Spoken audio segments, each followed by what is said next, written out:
మీ business ఏదైనా మీ ఊర్లో promotion చేయాలంటే అది సుమన్ టీవీతోనే సాధ్యం. ఇప్పుడే సంప్రదించండి. మండుతున్న ఎండలకు పోటీగా తెలంగాణ ఎన్నికల రాజకీయం మరింతగా వేడి పుట్టిస్తుంది. తాజాగా రాహుల్ గాంధీ రేవంత్ రెడ్డి టార్గెట్ గా ప్రధాని మోడీ చేసిన ఆర్ఆర్ ట్యాక్స్ వ్యాఖ్యలు రాజకీయంగా పెను దుమారాన్ని రేపుతున్నాయి. ప్రధాని వద్ద ఇందుకు సంబంధించిన ఆధారాలుంటే రేవంత్ పై ఐటీ శాఖతో దర్యాప్తు చేయించాలని బీఆర్ఎస్ అధినేత కేసీఆర్ చేసిన కామెంట్స్ అగ్గికి ఆద్యం పోస్తున్నాయి. ఆర్ఆర్ ట్యాక్స్ వ్యవహారంపై మరింత సమాచారం Suman TV regional coordinator Nagender అందిస్తారు. తెలంగాణ రాష్ట్రంలో రికార్డు స్థాయిలో నమోదవుతున్న ఉష్ణోగ్రతను లెక్క చేయకుండా సాగుతున్న పార్లమెంట్ ఎన్నికల ప్రచారంలో రాజకీయ పక్షాల విమర్శలు ఒకరిపై మరొకరిపై వేడెక్కుతున్నాయి. ఒకవైపు కాంగ్రెస్ పార్టీపై బీజేపీ, బీఆర్ఎస్ ముక్కుముడి దాడి చేస్తుండగా మరొకవైపు కాంగ్రెస్ నేతలు కూడా బీఆర్ఎస్, బీజేపీ నేతలు టార్గెట్గా చేసిన విమర్శలు సర్వత్రా చర్చకు దారితీస్తున్నాయి.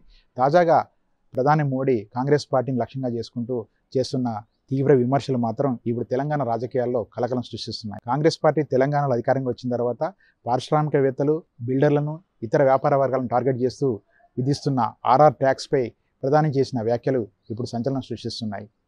సాక్షాత్తు మోడీ నోట వచ్చిన ఈ మాటలు ఇప్పుడు తెలంగాణ రాజకీయాల్లో ప్రకంపనలు సృష్టిస్తున్నాయి. కాంగ్రెస్ పార్టీ అధికారంలోకి వచ్చిన తర్వాత తెలంగాణ రాష్ట్రంలోని పారిశ్రామికవేత్తలను, అదే సందర్భంలో వివిధ వర్గాలకు చెందిన వ్యాపారులను టార్గెట్ చేస్తూ విధిస్తున్న ఆర్ఆర్ ట్యాక్స్ కారణంగా పారిశ్రామికవేత్తలు, వ్యాపారులు గజగజ వణికిపోయే పరిస్థితి ఉందని, రహస్యంగా తెలంగాణ రాష్ట్ర కాంగ్రెస్ నేతలకు చెల్లిస్తున్న ఈ ఆర్ఆర్ ట్యాక్స్ను ఢిల్లీకి మళ్లిస్తున్నారంటూ మోడీ చేసిన వ్యాఖ్యలు మాత్రం పెద్ద దుమారాన్ని లేపుతున్నాయి.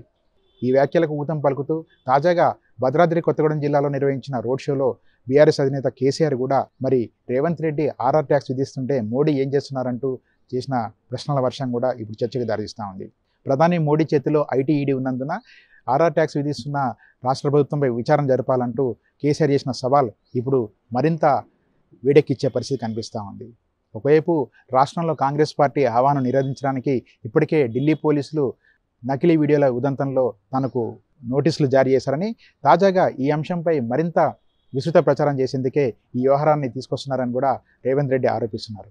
ఇటువైపు కాంగ్రెస్ పార్టీ ఈ ఆరోపణలు తిప్పికొడుతున్నప్పటికీ కూడా ప్రధాని మోడీ మాత్రం వరుసగా ఆర్ఆర్ ట్యాక్స్పై చేస్తున్న విమర్శనాస్త్రాలు మాత్రం రాజకీయంగా చర్చకు దారితీస్తున్నాయి. తాజాగా కేసీఆర్ ఈ వ్యాఖ్యలను సమర్థిస్తున్నట్టుగా మోడీ విచారణ జరపాలంటూ సవాల్ చేయడం కూడా రాజకీయ వర్గాల్లో పెను ప్రకంపనలు సృష్టిస్తున్నాయి. ఆర్ఆర్ ట్యాక్స్ ఉదంతంపై హైదరాబాద్లోని ఏ వ్యాపారవేత్తను, ఏ పారిశ్రామిక దిగ్గజాన్ని అడిగినా చెప్తారంటూ మోడీ సంబంధించిన అనుచరులు చేస్తున్న వ్యాఖ్యలు కూడా ఇప్పుడు రాజకీయ దుమారం లేపుతా ఉన్నాయి. మరి ఈ వ్యాఖ్యలు ఎటువైపు దారితీస్తాయి? అసలు ఆర్ఆర్ ట్యాక్స్ అంశంపై రేవంత్ రెడ్డి మనసులో ఉన్న మాట ఏంటి? ఆయన ఏం చెప్పబోతున్నారు అనే అంశంపై తేలాలంటే 5వ తేదీన ఎర్రవల్లిలో జరిగే రాహుల్ సభ వేదికగా ఈ విమర్శలను తిప్పికొట్టే ప్రయత్నం చేసే అవకాశం కనిపిస్తూ ఉంది. 5వ తేదీన ఎర్రవల్లిలో జరిగే కాంగ్రెస్ పార్టీ బహిరంగ సభకు రాహుల్ గాంధీ హాజరవుతున్నారని కాంగ్రెస్ వర్గాలు చెప్తున్నాయి. ఈ బహిరంగ సభ వేదికగా మోడీపై ఈ ఆరోపణల తిప్పికొట్టే ప్రయత్నం ఇటు రాహుల్ గాంధీ కానీ అటు రేవంత్ రెడ్డి కానీ చేసే అవకాశం కనిపిస్తూ ఉంది.